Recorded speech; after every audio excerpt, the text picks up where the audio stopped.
Wel, mae'n brawd i Gwener, wythnos arall yn dod i ben. Mi ddechreuodd y wythnos i mi brawd i Sul, pan o'n i'n dal y tren lawr i Lundain.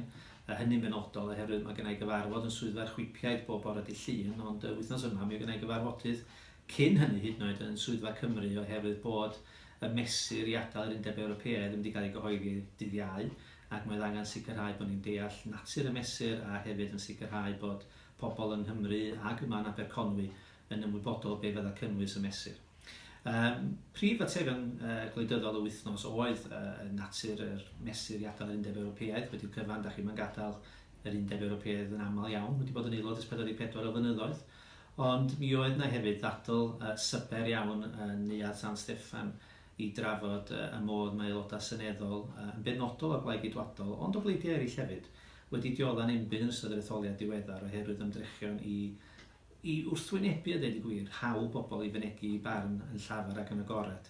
Ac mi oedd yna adroddiadau digon anymunol yn y ddadl honno yn datgan yn glir bod yna ymdrech bwriadol yn cael ei wneud gen rei elfennau Blaid Lafur i dargedu ymgeiswyr Ceidwadol.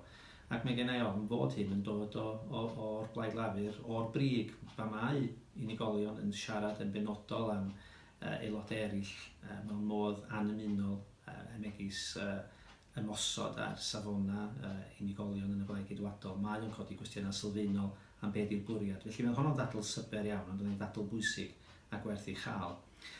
Ers dod yn ôl i'r etholaeth, dwi wedi cael y pleser bore yma yn Sbytifan o agor Llyn Conwy, buddsoddiad o 13 miliwn o bunnoedd gan Dŵr Cymru i wella'r ddarpariaeth o ddŵr glân i bentra Foelas, i Benmachno, i Sbytifan ac i Betws y Coed.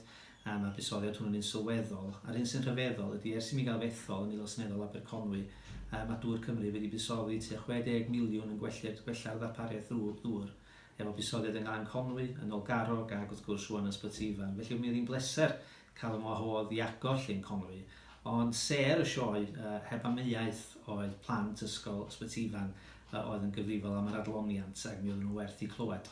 A dwi rwan yn ôl yn y swyddfa, newydd cael cyfarfod efo aelod y Cabinet Cyngor Conwy i drafod datblygiadau economaidd yn yr ardal.